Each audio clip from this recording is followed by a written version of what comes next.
Dia do Rodrigo Garro, que história é essa? O Garro tá com um problema de talvez até astral, né? Uma sugestão aí, uma benzedeira, uma reza brava, alguma coisa interessante para que ele possa começar 2026 e que esse ano seja muito diferente do que foi 2025 para o Garro, né? Ele não conseguiu ser nem perto daquele jogador de 2024, quando foi eleito o melhor meia do futebol brasileiro, e muito por questões físicas. A gente sabe da capacidade do Garro, mas em muitos momentos ele se ausentou do Corinthians, ou por uma questão do joelho, ou por uma questão muscular, ou por uma questão até aleatória, como é o caso agora. E o Corinthians noticia que ele sofreu essa cirurgia para corrigir ali uma fratura que ele sofreu no punho da mão esquerda, algo que vem de uma pancada na final da Copa do Brasil diante do Vasco.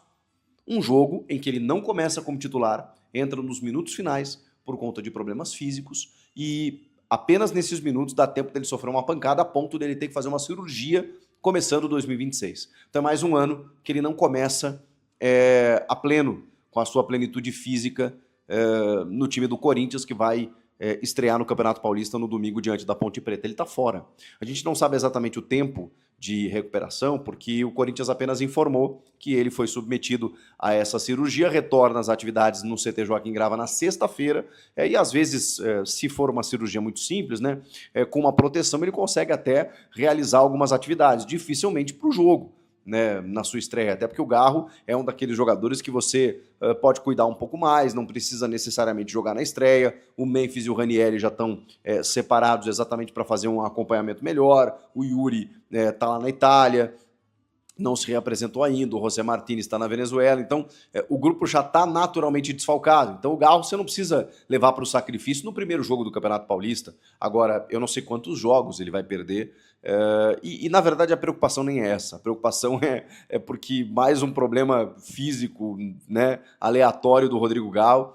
A questão é que ele esteja pleno, né, para poder ajudar o Corinthians durante a temporada. O camisa 8 do Timão fez aniversário esses dias, convidou todo mundo do elenco lá, fez uma grande festa, um cara muito querido pela Fiel e que teve dificuldades no ano passado. Tomara que esse ano ele consiga ter uma sequência melhor. Beleza?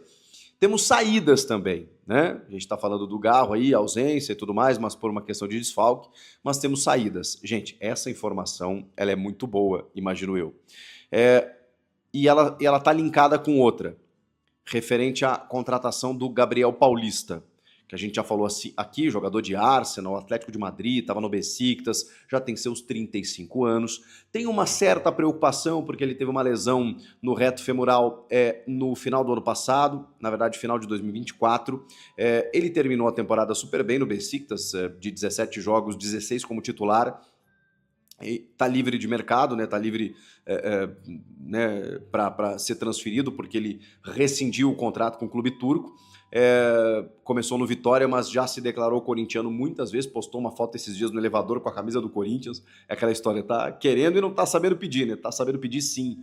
Já falei aqui para vocês que ele já negociou em outras janelas, ele tem um sonho de vestir a camisa do Corinthians, é veterano e tudo mais, mas vem livre.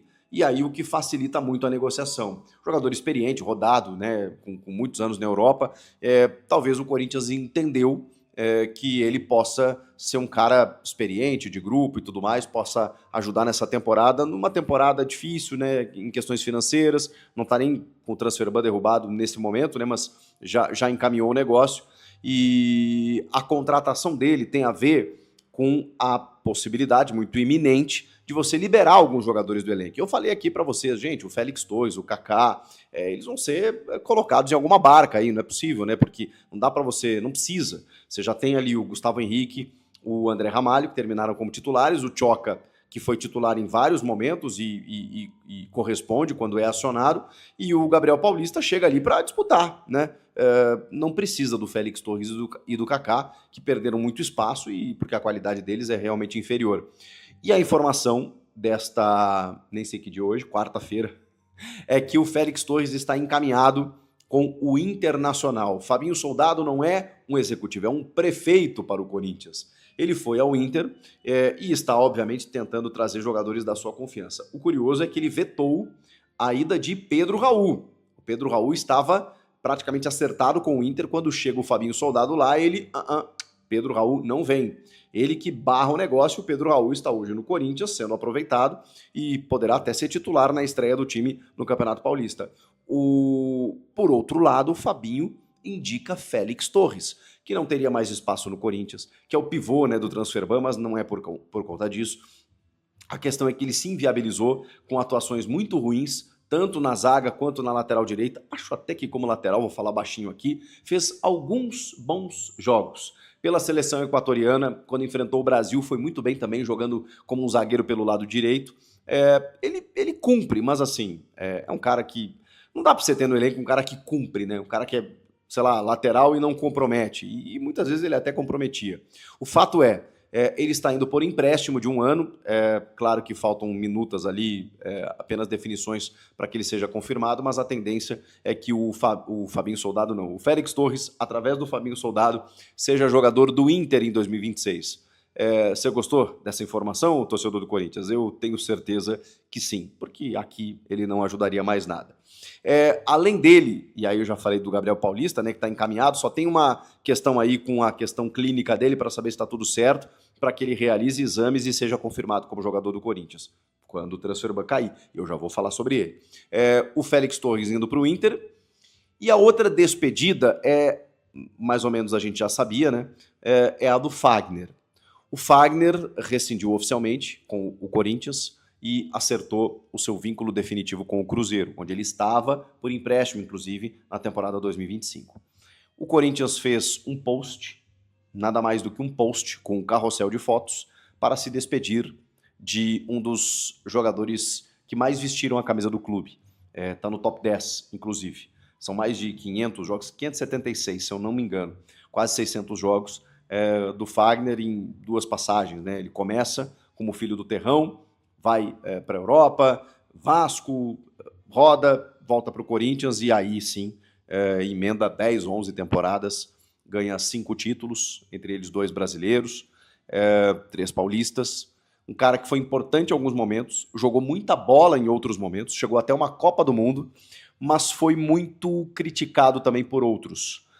Um jogador que perdeu pênaltis em momentos decisivos, que falhou em outros momentos mais impactantes, que deu declarações um pouco mais polêmicas e que nesse momento,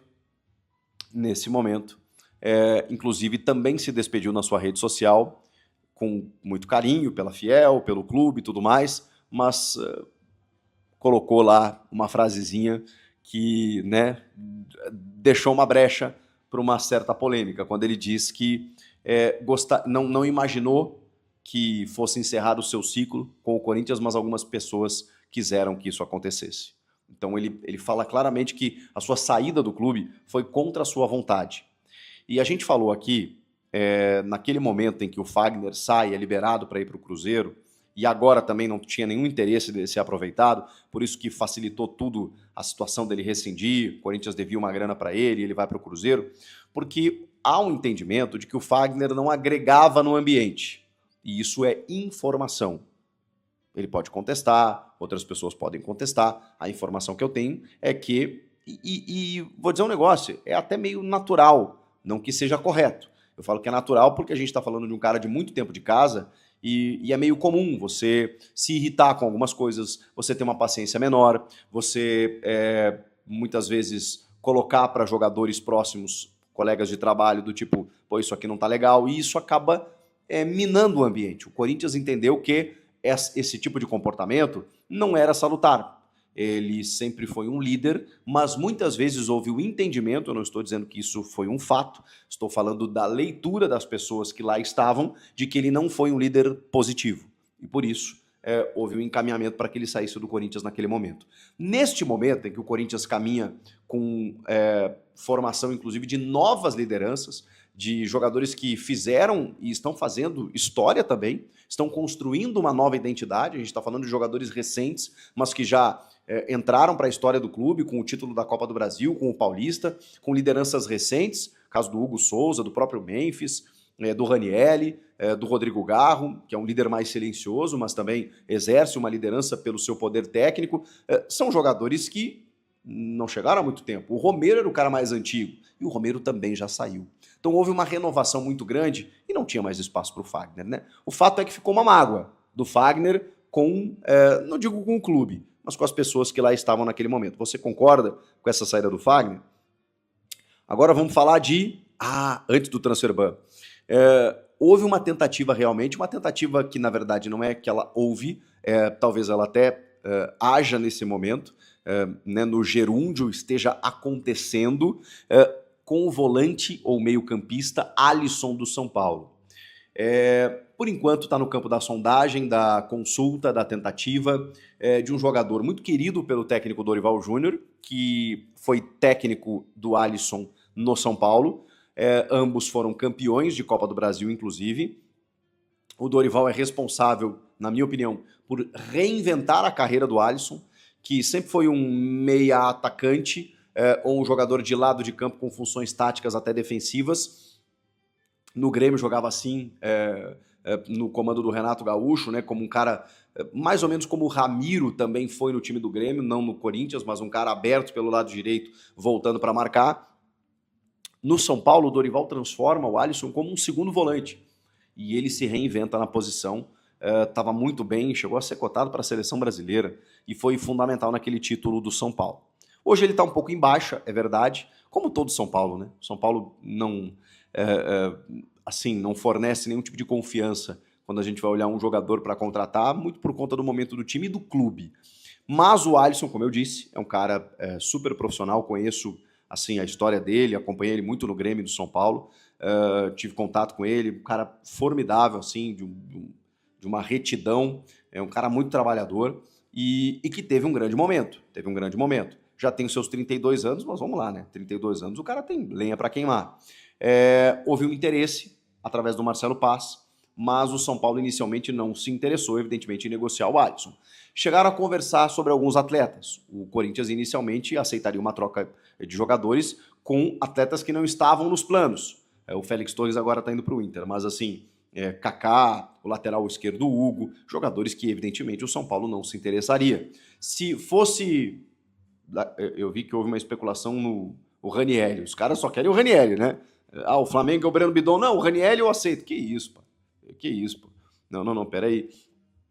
Não foi no caso do Bidon. Foi outro clube que, numa negociação, numa troca, estava aceitando o Ranieri. Quem foi?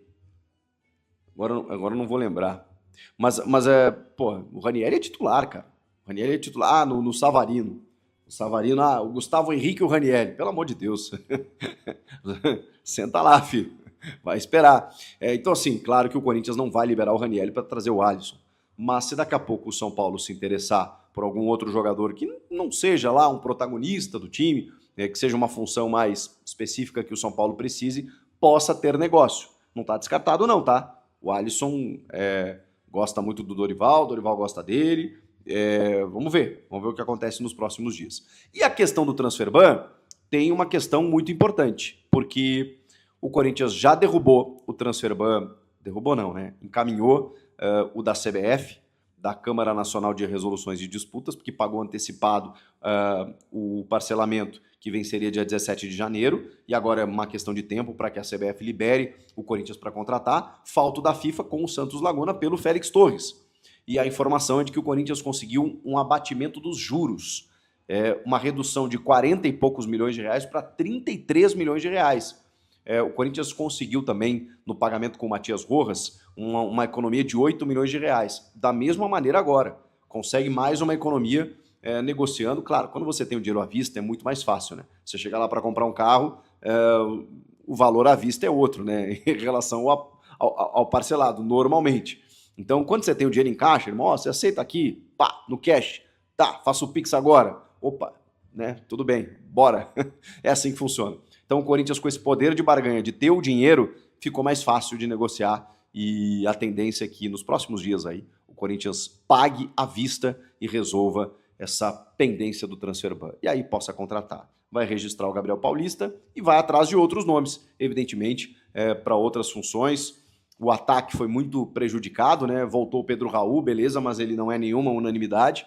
mas você tem aí o Romero que foi embora, o Thales Magno, o Hector Hernandes que não está sendo aproveitado, e eu estou falando em questões numéricas, não estou nem falando em qualidade, estou falando de caras que saíram e eles precisam de uma reposição. Então o Corinthians vai ao mercado, provavelmente, dentro de toda a sua dificuldade, dentro da sua necessidade de pegar jogadores livres de custos, para negociar salário, luvas, aquela coisa toda, mas é aí que o Corinthians vai atrás para poder contratar visando a temporada de 2026. Ufa, acho que falei de tudo, hein? Se tiver mais alguma coisa que faltou eu dizer, você coloca nos comentários que eu trago nos próximos vídeos. Você gostou desse vídeo? Olha só, fiz um esforço, tá? Minha família tá dormindo, busquei um espacinho aqui na recepção do hotel, estou em viagem com a família, são só alguns dias, mas eu não vou deixar de abastecer vocês. Então, a única coisa que eu peço é que você se inscreva no canal, deixa o like, que também me ajuda, e vamos pra cima, que 2026 começou com tudo. Até a próxima, galera. Valeu! Tchau, tchau.